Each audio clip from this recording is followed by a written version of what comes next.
Coach, hard-fought 27-24 victory. Just kind of walk us through the game. Ooh, perfect start. It's exactly how you draw it up. You win, you defer, stop them, take the ball, score. That's how you want to do it. After that, it was a mess. And we knew it was going to be a tough game. We showed our youth a little bit. We put the ball on the ground. We got to continue working on catching punts, when to get in front of them, when not to. And unfortunately, Chase put a ball on the ground, and penalties killed us. And we got to get that fixed. We had a good conversation with the officials at half about what they were calling, because it's the same block we've been doing for 5 weeks. So we changed our blocking scheme a little bit. And our defense kept playing and kept playing and kept playing and kept playing. And you got to win games all different ways. And this game turned out to be exactly what I figured would happen. I thought if we could come out and play clean, I thought we could win by 7, 14, 21 points. If you don't play really clean against a good team, it's going to be a battle. They did it to Northern. They did it to San Diego State. They beat Purdue. They're masters. Their defense is solid. And I thought our guys just kept playing, And we talk about being the toughest team in America mentally, that we don't get rattled. And our body language wasn't really good in the middle of the third quarter. And so we talked about it. Said we need to go. We need to go out there and act like we're winning, because at the time we were. I said we're actually up 3 points right now, and then we did. And the defense just kept playing. They played an unbelievable game. Special teams made some big plays late. We needed 2 drives in the fourth quarter, and we got them. And we got so much we can get better at, but we're starting to find strengths in all different areas. And we're just trying to tie it all together. Questions for Coach? And at that point in the season where you have an identity, where you kind of know what you are, and I've heard you and a couple of players talk about being a tough team. Mentally. Yeah. I mean, we're getting there. Like you got to win games like this, win games like last week. That's the way you win championships. You have to be the team that can win a close game. And I'd like to play so well that we don't have a ton of close games. And I think as we get better and as we get more comfortable with we grow up a little bit at some young positions and we get used to running the offense a little bit more, I think we'll be more and more consistent. I think our defense is just kind of hitting their stride, and I think our young specialist group's getting a little bit better, and but we can win games a lot of different ways. Winning the close ones is what matters. We won one coming back offensively last week. We won one because our defense wouldn't quit this week. 4th down stop, So that makes me feel really good, because there's nothing better than winning and having a ton of things to fix, And that's all toughness. And if you stay calm, if you get frustrated and you start pressing, which is something we did last year, you're going to lose those games. All of a sudden, the pass pro gets worse, and guys get nervous and start dropping balls. We have a ton to fix, and but man, they find ways, and it's been a hallmark for a lot of my teams, that I've coached, and been in a lot of these games. I think in my last year at Elmhurst, we had 6 of them, win by 7 or less points, and when we played good, we could hammer somebody out too, But I'm proud of the way they're fighting. They see the fruits of their labors. All the stuff we've been doing and during the week, and we're pushing them because we say in the fourth quarter that's ours, and it has been. And we need to keep that up, especially in this league against some of the teams we're going to face. If we get into the fourth, we feel pretty good about our chances. John had a rough first half. Was it addressed? Did anything change the play calling? Did it? No. There was one play there that I almost lost my mind on, and it was an oversight. And in fact, I just sent someone in to make sure he doesn't leave before I talk to him again. Just misread a coverage we talked about. On that interception. I was so fired up that they ran that coverage, made the call. I was like dancing a jig thinking, this is it. We hit it later to Keyshawn over the middle, over that same guy. I knew exactly what we wanted to get. And Keyshawn and John both didn't run the route correctly. And he took chances with the ball that he shouldn't, and he's not a guy that normally does that. And he did a good job again of getting out of some bad plays. We took some chances, and they didn't give us the look we wanted, so he kept getting us out of good, safe run plays, And so I think he played well. I didn't let him throw the ball a ton. They were going to play so far off of us that our best chance was to pound the ball, and I thought we did a pretty decent job of doing that. As long as if we stay ahead of the chains, we're a really tough team to beat. And when you have penalties and our first 3 third downs were 3rd and 10 or more, that's never good, and that's what we got to get fixed. But he was hot and cold, but he stayed calm. He made some big throws. I'm telling you, that throw to Gio, I mean, that's not exactly how we drew it up. That wasn't the coverage we were hoping to get. Still can work. He was between the Mike, the Sam, and the corner, and he dotted him with that ball and never thrown it that way, but they made a play, And so John, I thought he made a good decision. I wanted to pump it out to Bird to see if he could break a tackle on a big 3rd down late, which Bird has a tendency to do. And so, yeah, he didn't have his greatest game because he's been really hot the last couple of weeks, but I was glad he hung in there and kept playing and did a good job communicating. Came back later through a great deep one, rectified his mistake in the same coverage over the middle to Keyshawn, which was a great catch. And, we executed when we needed to. Still got to get better. But I was proud when we needed him, he led us down the field. We've been talking, you and I, weekly about the progression of your young defense. Like you said, last week was a little deceiving. You see 39 on the board, but it was really about 22 points allowed by your defense. With that in mind, how did you feel about the effort today? I think they did a great job. I mean, at the end, I got to see that face mask call. I didn't see it, but we'll watch it. I mean, we had them 3rd and 50, and the penalty gave them an automatic first down. I thought they made them earn it. They made them eat up 8 minutes on that 2-minute. When you're on a 2-minute drill and it takes you 8 minutes, that's a good thing. When we're up 2 scores. So I thought they did a good job. They just fought, and we turned the ball over. They stopped them on a 4th and inches.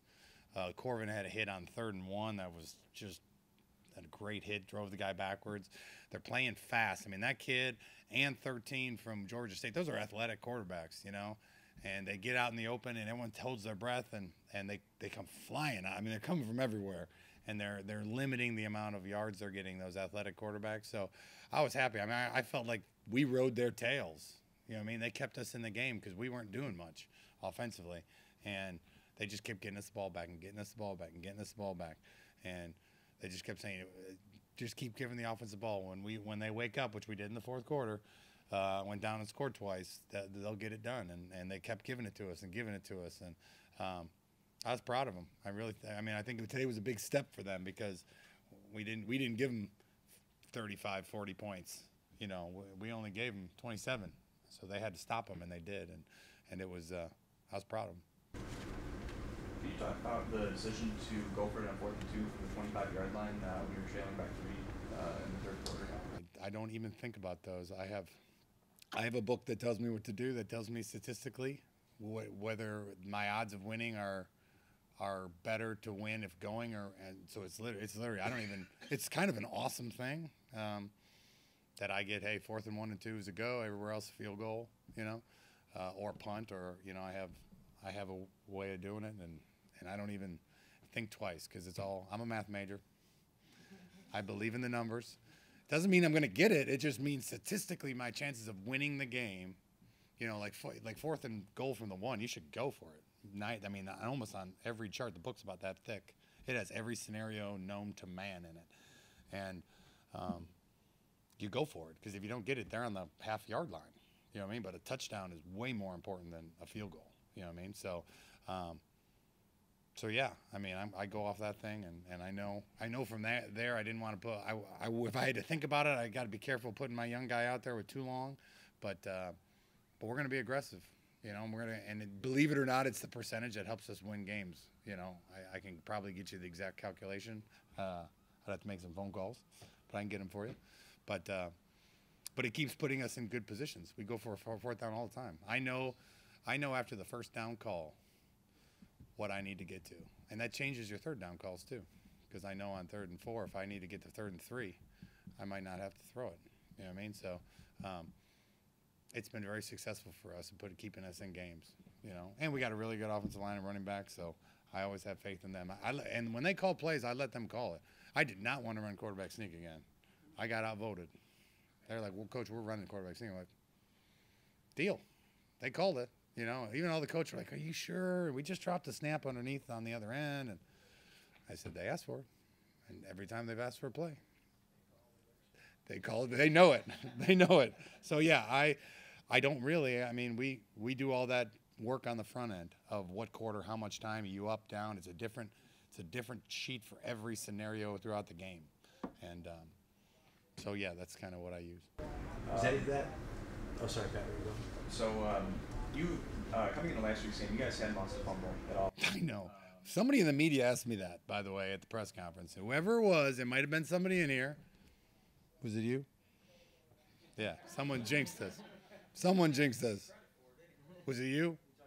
Someone did. And I didn't even know that. And now we've lost, what, is it 4? 3 or 4? Yeah. 2 last week. What are some things that, you can do during practice? Is that like a pretty fixable problem? Yeah, it's really, we have ball security circuit we do every week, and believe it or not, we hadn't done it for 2 weeks, and then we did it the week we had the fumbles, which is ironic, right? But we go over the different circuits. We change the circuits every week. We talked about it this week. I mean, we knew. I mean, you can see it. Purdue, they're on the 5, fumble. It's always the safeties. When they get in there, they put their helmet right on the ball. I mean, every game we watched, there was a turnover within the 15-yard line when the team was about to go in and score. Every single game. So we talked about it. It was unfortunate for Chase, that he put it on the ground. We just tried to put our arm around him. He's a really talented kid. And it was the second, I think it was the second guy in on that one too. So we're going to continue to work on it. It's been something that we've been proud of. And now it's something we're struggling with. So we might do it a little bit longer, maybe change up some of the drills. We just got to keep talking about it. You can't hide from it and just hope it goes away. You just got to keep talking and don't let one turn into 2, And something that happened last year to us, same thing. In that close game, we won in overtime, and Jamari dropped one, and I think 1 or 2. And we got to continue to work on our ball security. Yeah, back to that point about going for it on 4th down and your mindset. Was any of that today? Because some of those were not, like 4th and 1 at the 1, but at the 20 where you could have tried to Gavin out there, but you didn't. Still a young kicker. Was any of that a reflection on him and not wanting to? No. I going into every week, I get to rank the kicker in his range, and the kicker is involved in the decision making of making the chart. I get to rate him. I'm not going to tell you what I rate him on a scale of 1 to 10 of where I rate him, and I put his max field goal in there, so that I know exactly, depending on the situation in the game, when to kick it and when not to. You know what I mean? So, and I trust the numbers, like it or not. I believe in them. I think it was a season high for attendance this year. A special night honoring the 88 team. Did you get a chance to talk with Coach Moldy or? Yeah, he spoke to the team on Friday. I mean, I've had a lot of good coaches over the years. Coach Moldy was. I learned something from everybody. You're always learning. Sometimes you're learning what you don't want to be. Sometimes you're learning who you want to be. The thing I love most about Coach Moldy, I came here to play for him, is that he was one of the most genuine people you'll ever meet. Like, you cannot have a relationship or a conversation with him without feeling how much he cares for people. Like, he showed it. You know what I mean? I had a lot of coaches. This guy was really smart and organized, and this one was a brilliant offensive mastermind. You know what I mean? But as far as how he made you feel as a coach, as a player, he was the best. And that 88 team would still take a bullet for him. I would. I love him. And he came and spoke to the team, and it was fun. I had him back for the golf outing last spring, and he had a rough day. He wasn't actually here today because he's going into the Hall of Fame back in what Division III school in, it's like his 5th Hall of Fame he's in. So, but he came in last night just to see the guys, and it was a great weekend. Colonel Willie Barris' retirement was special, that he wanted to do it right here, and that team was tight, and they won a ton of close games. I think they won the Eastern game in overtime, and they beat Ball State 16-13, and that's what happens when you get in. You can have good runs, and we got to play a lot better, but we also got to be able to finish games. I think we played, well last year, but we didn't finish well, and I think we're finishing well. We got to play better, and that's my job. 24 victory over Eastern Michigan today. Just kind of talk us through the win. It was a great win. It's always great when you get a win. I just think we started way slower than normal. We had 2 big turnovers. I fumbled the ball. Chase Brown fumbled the ball.